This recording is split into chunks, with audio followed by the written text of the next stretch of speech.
22వ ward Congress party CPI CPM బలపరిచిన అభ్యర్థిగా గండ్ర సత్తన్న గారు భూపాలపల్లి శాసనసభ్యులు వారు మాకు వెనుక అండదండలుగా ఉంటూ అలాగే ప్రకాష్ అన్న గారి అండదండలు దుద్దిల్ల శ్రీధరబాబు గారి అండదండలతో ఇలా 22వ వార్డులో పూర్తి స్థాయి ఓటర్ మహాశయులందరినీ కూడా కలవడం జరిగింది. ఈ యొక్క భూపాలపల్లికి ఇది పాత ఊరు, ఇది గ్రామ పంచాయతీ ఉన్నప్పటి నుంచి ఇది ఒక పాత ఊరుగా ముద్ర పడిపోయింది. ఈ 22వ వార్డులో హనుమాన్ నగర్, లక్ష్మీనగర్, శాంతినగర్లో ప్రధాన సమస్యలు ఇక్కడ ఎటువంటి ఆఫీసులు కానీ, ఒకప్పుడు బ్యాంక్ ఉండేది, ఎస్బీఐ బ్యాంకు, అది లేదు. ఎంఆర్ఓ ఆఫీస్ ఉండేది, ఎంపీడీఓ ఆఫీస్ ఉండేది, ఈరోజు గ్రామ పంచాయతీ కూడా ఉండేది ఒకప్పుడు. అలాంటి ఆఫీసులన్నీ కూడా పోయినాయి. ఈ 22వ వార్డుకు రావాలంటేనే ఎవరు కూడా వచ్చే పరిస్థితి లేదు.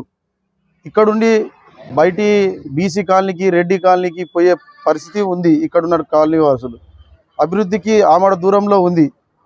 శాసనసభ్యులు గండ్ర సత్తన్న గారు గెలిచిన తర్వాత కరెంటు పోల్ వేపిస్తున్నారు, రోడ్లు వేపిస్తున్నారు. ఇప్పటికీ కూడా ఇంకా అభివృద్ధికి నోచుకోలేకపోతున్నాం. కాబట్టి 22వ వార్డు ఓటర్ మహాశయులకు ఒకటే మేము విజ్ఞప్తి చేస్తున్నాం, మేము కోరుకుంటున్నాం. మా అమ్మను ఈరోజు నిలబెట్టడం జరిగింది. కాంగ్రెస్ పార్టీ బలపరిచి సిపిఎం బలపరిచిన అభ్యర్థిగా మా అమ్మని నిలబెట్టడం జరిగింది. నేను యువజన కాంగ్రెస్ నియోజకవర్గ అధ్యక్షునిగా, విద్యార్థి నాయకునిగా 2011 నుంచి ఈరోజు వరకు నిత్యం ప్రజల్లోనే ఉంటున్నాను.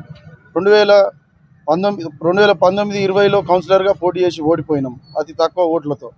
కాబట్టి నేను ఒకటే చెప్తున్నా, మీరు వేసే ప్రతి ఒక్క ఓటు ఈ యొక్క 22వ వార్డు, 20వ వార్డు, 21వ వార్డు, 3 వార్డుల అభివృద్ధి ఎమ్మెల్యే గారు, శ్రీధరబాబు గారు, మంత్రివర్యులు వారు ఒకటే హామీ ఇచ్చారు, మీరందరూ గెలిచిరండి, మీ వార్డులన్నీ కూడా కొత్తగా మారుతాయి, పాత భూపాలపల్లి కాదు కొత్త భూపాలపల్లిగా తీసుకొద్దాం, సబ్ రిజిస్టర్ ఆఫీస్ పెడదాం, వారంతా సంత పెడదాం అని చెప్పేసి మాకు చెప్పడం జరిగింది. మేము అదే విషయాన్ని పూర్తి స్థాయిలో ఓటర్ని కలిసిన ప్రతి ఓటర్ని కూడా మేము వాళ్ళని ఒకటే వేడుకుంటున్నాం, మీరు వేసే ప్రతి ఒక్క ఓటు మన ఊరు, మన కాలనీ, మన 22వ వార్డు అభివృద్ధి చెందడం కోసమే వేయండి.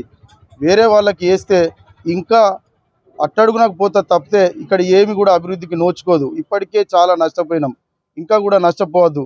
దయచేసి అందరూ కూడా కాంగ్రెస్ పార్టీ చేతి గుర్తుపై నమనూరి ప్రేమలత 22వ వార్డు మున్సిపాలిటీలో 22వ వార్డు అభ్యర్థి నగనూరి ప్రేమలత గారి చేతి గుర్తుకు ఓట్లేయాలి.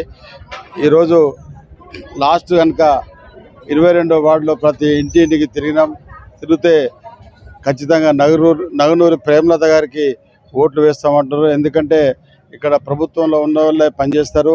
ఎందుకంటే రేపు రేషన్ కార్డు కావాలన్నా, ఇండ్లు కావాలన్నా, పెన్షన్ కావాలన్నా, బియ్యం కార్డు కావాలన్నా అందరు ఏదైనా కాంగ్రెస్ పార్టీ చేయాలి.